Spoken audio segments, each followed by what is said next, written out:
ഇങ്ങനെയുള്ള ചില കാര്യങ്ങൾ നിങ്ങൾക്കുണ്ടെങ്കിൽ നിങ്ങൾ എത്ര ശ്രമിച്ചിട്ടും ഒരു കാര്യമില്ല, നിങ്ങൾക്ക് റഷ്യയിലേക്കുള്ള വിസ ലഭിക്കില്ല എന്നുള്ളതാണ്. അപ്പം എല്ലാവർക്കും മല്ലു ലൈഫ് ഇൻ റഷ്യ എന്ന പുതിയൊരു വീഡിയോയിലേക്ക് സ്വാഗതം. അപ്പം റഷ്യൻ വിസ ലഭിക്കാത്ത ചില ആളുകളെ കുറിച്ചാണ് ഇന്നത്തെ വീട്ടിലൂടെ ഞാൻ പറയാൻ വേണ്ടിയിട്ട് ആഗ്രഹിക്കുന്നത്. അതായത് ചില ആളുകൾ എൻ്റെ അടുത്ത് ചോദിച്ച കുറച്ച് ചോദ്യമുണ്ട്. അതായത് നമ്മൾ വിസയ്ക്ക് വേണ്ടിയിട്ട് അപ്ലൈ ചെയ്യുന്നതിന് മുമ്പായിട്ട് എന്തെങ്കിലും നിബന്ധനകളുണ്ടോ, അപ്പോൾ അങ്ങനെയുള്ള കുറേ കാര്യങ്ങൾ ചോദിച്ചിട്ടുണ്ട്. അപ്പോൾ ഞാൻ ചില ആളുകളോട് പറഞ്ഞിട്ടുണ്ട്. അപ്പം കുറച്ച് ക്വസ്റ്റ്യൻസ് ഞാൻ ചോദിച്ചിട്ടുണ്ടായിരുന്നു. അപ്പോൾ അവരുടെ അടുത്ത് അതായത് ഇങ്ങനെയുള്ള കാര്യങ്ങൾ നിങ്ങൾക്ക് ഉണ്ടോ എങ്കിൽ നിങ്ങൾക്ക് വിസ ലഭിക്കില്ല എന്നുള്ളത് ഞാൻ ഉറപ്പിച്ച് അവരുടെ അടുത്ത് പറഞ്ഞിട്ടുണ്ട്. അപ്പോൾ എങ്ങനെയുള്ള കാര്യങ്ങളാണ് ഉണ്ടെങ്കിലും അവർക്ക് വിസ ലഭിക്കാത്തത് എന്നുള്ളത്, അത് കാരണം 100% ഷുവറാണ് അവർക്ക് വിസ ലഭിക്കില്ല എന്നുള്ളത്. അതായത് ഒന്നാമത്തെ കാര്യം എന്ന് പറഞ്ഞു കഴിഞ്ഞാൽ അവർക്ക് എന്തെങ്കിലും ക്രിമിനൽ റെക്കോർഡോ ക്രിമിനൽ പശ്ചാത്തലമോ ഉണ്ടെങ്കിൽ അങ്ങനെയുള്ള ആളുകൾക്ക് റഷ്യൻ വിസ ലഭിക്കില്ല എന്നുള്ളതാണ്. അതായത് നിങ്ങൾക്ക് നാട്ടിൽ എന്തെങ്കിലും ക്രിമിനൽ കേസോ അങ്ങനെ ക്രിമിനൽ പരമായിട്ടുള്ള എന്തെങ്കിലും പശ്ചാത്തലം ഉണ്ടെങ്കിൽ നിങ്ങൾക്ക് ഇവിടെ റഷ്യയിലേക്ക് വരാൻ വേണ്ടിയിട്ട് നിങ്ങൾ ശ്രമിക്കേണ്ട. നിങ്ങൾക്ക് ഒരിക്കലും വിസ റഷ്യൻ ഗവൺമെൻറ് ഭാഗത്തു നിന്ന് ലഭിക്കില്ല. കാരണം എന്ന് പറഞ്ഞു കഴിഞ്ഞാൽ നിങ്ങൾക്ക് എന്തെങ്കിലും ക്രിമിനൽ കേസോ ക്രിമിനൽ റെക്കോർഡോ ഉണ്ടെങ്കിൽ നിങ്ങളെ നമ്മുടെ നാട്ടിലെ എംബസിയിൽ നിന്ന് ലോക്കൽ പോലീസ് നിങ്ങൾ വിസയ്ക്ക് വേണ്ടി അപ്ലൈ ചെയ്ത് കഴിഞ്ഞാൽ ലോക്കൽ പോലീസ് സ്റ്റേഷനിലേക്ക് എൻക്വയറി പോകും. അപ്പോൾ എൻക്വയറി പോയി കഴിഞ്ഞാൽ നിങ്ങളെ പേരിലുള്ള എല്ലാ ഡീറ്റെയിലും അവർക്ക് അവിടെ കിട്ടും. അപ്പം കിട്ടിയാൽ പിന്നെ വിസ നിങ്ങൾക്ക് അപ്ലൈ ചെയ്തിട്ടുണ്ടെങ്കിൽ അവർ നിങ്ങളെ വിളിക്കും. അപ്പം നിങ്ങൾക്ക് വിളിച്ചിട്ട് ആ വിസ റിജക്ഷൻ ആയിട്ടുള്ള കാര്യം നിങ്ങളോട് പറയും. ഇങ്ങനെയുള്ള ഒരുപാട് ആളുകൾക്ക് ഇങ്ങനെയുള്ള അനുഭവങ്ങൾ ഉണ്ടായിട്ടുണ്ട്. അപ്പോൾ ക്രിമിനൽ റെക്കോർഡോ ക്രിമിനൽ പശ്ചാത്തലമോ ഉള്ള ആളുകളാണെങ്കിൽ നിങ്ങൾ വിസയ്ക്ക് വേണ്ടി അപ്ലൈ ചെയ്യാതിരിക്കുന്നതായിരിക്കും ഏറ്റവും നല്ലത്. പിന്നെ അതുപോലെ തന്നെ നിങ്ങൾ പല രാജ്യത്ത് സഞ്ചരിച്ച ആളാണെങ്കിൽ, അപ്പം റഷ്യയിൽ വരുന്നതിന് മുമ്പിലായിട്ട് നിങ്ങൾ അതായത് ഇറാൻ, ഇറാഖ് അങ്ങനെയുള്ള പല സ്ഥലങ്ങളിൽ, അതായത് ഒരുപാട് രാജ്യങ്ങളിൽ സഞ്ചരിച്ചിട്ട് എക്സിറ്റ് വിസ ഇല്ലാത്ത ആളുകളാണെങ്കിൽ അപ്പം അതിലും നിങ്ങൾക്ക് വിസക്ക് വേണ്ടിയിട്ട് അപ്ലൈ ചെയ്തിട്ടുണ്ടെങ്കിൽ നിങ്ങൾക്ക് വിസ എൻക്വയറി വരുന്നതായിരിക്കും. കാരണം നിങ്ങളോട് അവർ വിളിച്ച് ചോദിക്കും വിസ. കാരണം VFS സെൻറ്ററിൽ നിന്ന് നിങ്ങൾക്ക് എൻക്വയറി വരും. അപ്പം നിങ്ങളോട് അവർ ചോദിക്കും നിങ്ങൾ ഏതൊക്കെ രാജ്യത്ത് പോയിട്ടുണ്ട്, അപ്പോൾ ഇതിൽ എക്സിറ്റ് വിസ കാണുന്നില്ല. അപ്പം നിങ്ങളൊരു പ്രോപ്പർ ഇൻ്റർവ്യൂ അവർക്ക് കൊടുക്കേണ്ടതായിട്ടുണ്ട്. കാരണം എന്താണ് അതിൻ്റെ റീസണും കാര്യങ്ങളൊക്കെ നിങ്ങൾ VFSൽ നിങ്ങൾ അവരെ കൺവിൻസ് ചെയ്യേണ്ടതായിട്ടുണ്ട്. അപ്പം ഇങ്ങനെയുള്ള ആളുകളൊക്കെ ആണെങ്കിൽ, അതായത് ഇപ്പം നിങ്ങൾ ഫോർ എക്സാമ്പിൾ പറയുകയാണെന്നെങ്കിൽ ഇപ്പം നിങ്ങൾ വേറെ രാജ്യത്ത് പോയിട്ട് നമുക്കറിയത്തില്ല, വേറൊരു രാജ്യത്ത് പോയിട്ട് അവിടെ എന്തെങ്കിലും പ്രശ്നങ്ങൾ ഉണ്ടാക്കി, അവിടെ എന്തെങ്കിലും ക്രിമിനൽ റെക്കോർഡ് ഉണ്ടാക്കി, എന്നിട്ട് നാട്ടിലേക്ക് തിരിച്ചു വന്ന് വീണ്ടും മറ്റൊരു രാജ്യത്തേക്ക് പോകുന്നുണ്ടെങ്കിൽ പോലും നിങ്ങൾക്ക് അവിടെ വിസ സെൻറ്ററിൽ VFS സെൻറ്ററിൽ നിങ്ങൾക്ക് എൻക്വയറി ഉണ്ടാവും. അതായത് നിങ്ങൾക്ക് അങ്ങനെ പെട്ടെന്നൊന്നും ഒരിക്കലും കയറി ചെല്ലാൻ റഷ്യയിലേക്ക് പറ്റത്തില്ല. അല്ലാതെ ഒരു കാരണവശാലും നിങ്ങൾക്ക് വേറെ ഒരു പ്രശ്നങ്ങളോ കാര്യങ്ങളോ ഒന്നും ഇല്ലെങ്കിൽ നിങ്ങൾക്ക് ഒരിക്കലും വിസ റിജക്ഷനോ കാര്യങ്ങളോ അങ്ങനെയൊന്നും വരാൻ സാധ്യതയില്ല. പിന്നെയെന്ന് പറഞ്ഞു കഴിഞ്ഞാൽ പല ആൾക്കാരും ചോദിക്കുന്നുണ്ട് റഷ്യയിലേക്ക് IELTSന്റെ ആവശ്യമുണ്ടോ. റഷ്യയിലേക്ക് IELTS അങ്ങനെ ഒന്നും ഒരു ആവശ്യവും വരുന്നില്ല.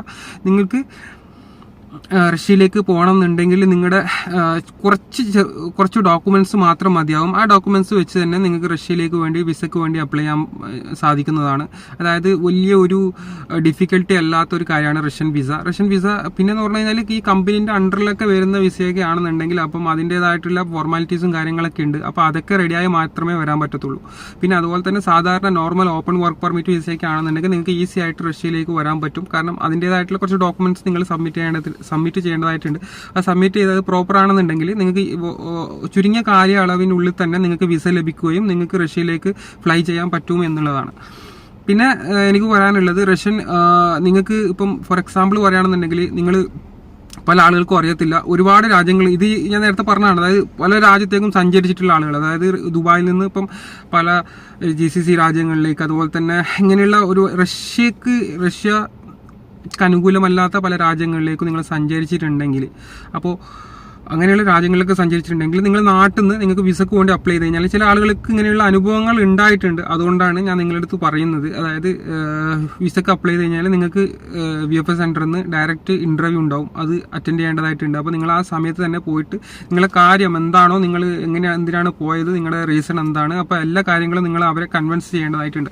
അങ്ങനെയാണെങ്കിൽ നിങ്ങൾക്ക് വിസ റിജക്ഷനോ കാര്യങ്ങളൊന്നും വരാതെ നിങ്ങൾക്ക് റഷ്യയിലേക്ക് ഫ്ലൈ ചെയ്യാൻ പറ്റും എന്നുള്ളതാണ്. അപ്പം പുതിയ ഒരു അപ്ഡേഷൻ അനുസരിച്ച് റഷ്യയിലേക്ക് ഈ സ്റ്റുഡൻറ് വിസയിലാണ് പല രീതിയിലുള്ള റിജക്ഷനും കാര്യങ്ങളൊക്കെ നടക്കുന്നത്. അപ്പം അത് പ്രോപ്പർ അല്ലാത്ത സ്റ്റുഡൻറ് വിസ ആയത് കാരണമായിരിക്കും നിങ്ങൾക്ക് കൂടുതലും റിജക്ഷൻ വരുന്നത്. അപ്പം നിങ്ങൾ എനിക്ക് ശ്രദ്ധിക്കേണ്ട കാര്യങ്ങളെന്ന് പറഞ്ഞു കഴിഞ്ഞാൽ സ്റ്റുഡൻറ് വിസയ്ക്ക് വേണ്ടിയിട്ട് അപ്ലൈ ചെയ്യുമ്പോൾ ഇപ്പം 45-50 വയസ്സുള്ള ആൾക്കാരൊക്കെ സ്റ്റുഡൻറ് വിസയ്ക്ക് വേണ്ടിയിട്ട് അപ്ലൈ ചെയ്യുന്ന സമയത്ത് അവർക്ക് മനസ്സിലാവും സ്റ്റുഡൻറ് വിസയിലല്ല, അതൊരു സ്റ്റുഡൻ്റ് ആയിട്ടല്ല പോകുന്നത്, ജോലി ചെയ്യാനുള്ള ഉദ്ദേശത്തോട് കൂടി പോകുന്നതാണെന്നുള്ളത് അവർക്ക് ക്ലിയർ ആയിട്ട് മനസ്സിലാവും. നിങ്ങളുടെ ഏജും കാര്യങ്ങളൊക്കെ അവർ പാസ്പോർട്ടിൽ ചെക്ക് ചെയ്യുന്ന സമയത്ത് മനസ്സിലാവും. അപ്പോൾ അങ്ങനെയുള്ള ആളുകളൊക്കെ ചെയ്യേണ്ടതെന്ന് വെച്ചാൽ നിങ്ങൾ ഈ സ്റ്റുഡൻറ് വിസയ്ക്ക് വേണ്ടി അപ്ലൈ ചെയ്യുന്നതിനേക്കാളും നല്ലത് നിങ്ങൾ വർക്ക്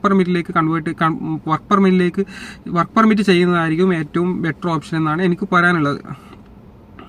പിന്നെ നിങ്ങൾക്ക് ഇങ്ങനെ എന്തെങ്കിലും ക്രിമിനൽ റെക്കോർഡ് ഉണ്ടെങ്കിൽ നിങ്ങൾ വിസയ്ക്ക് വേണ്ടി അപ്ലൈ ചെയ്യേണ്ട, അത് കിട്ടത്തില്ല. അങ്ങനെയുള്ള ഒരുപാട് കാര്യങ്ങൾ നിങ്ങൾ സ്റ്റഡി ചെയ്യാനായിട്ടുണ്ട്.